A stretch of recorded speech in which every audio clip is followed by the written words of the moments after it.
ചക്കക്കാലാണ്. ചക്കക്കാലത്ത് ചക്കക്കുരു തോല് പൊളിക്കാൻ വിഷമിക്കേണ്ട ആവശ്യമില്ല. ചക്കക്കുരു പൊളിക്കേണ്ട വിഷമം കാരണം കൊണ്ട് ചിലവർ കറി വെക്കാതിരിക്കാനും തോരൻ വെക്കാതിരിക്കാനൊക്കെ ചെയ്യാറുണ്ട്. അപ്പോൾ നമുക്ക് 2 നിമിഷത്തിൽ നമുക്ക് തോല് പൊളിച്ചെടുക്കാം. ഈ ചക്കക്കുരു ഒരു കുക്കറിലിട്ടിട്ട് കുറച്ച് വെള്ളം ഒഴിച്ച് ലേശം ഉപ്പിട്ട് 2 വിസിലോ 3 വിസിലോ, ഓരോ കുരുവിന് വേവ് വ്യത്യാസം ഉണ്ടാവും.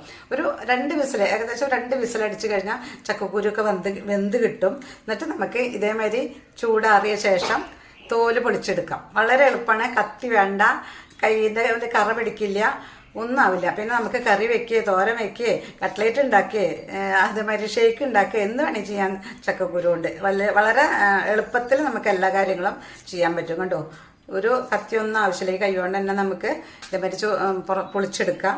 അപ്പോൾ ഞാനിങ്ങനെ പൊളിച്ചെടുത്ത ചക്കക്കുരുകളാണ്. എളുപ്പത്തിൽ ചെയ്യാട്ടോ. ഇനി നിങ്ങൾ ചക്കക്കുരു തോല് പൊളിക്കാൻ കഷ്ടപ്പെടേണ്ട ആവശ്യമില്ല. എത്ര എളുപ്പത്തിൽ ഇതേമാതിരി ചെയ്തു നോക്കൂ. ഒരു കുക്കർ മാത്രം ഉണ്ടായാൽ മതി.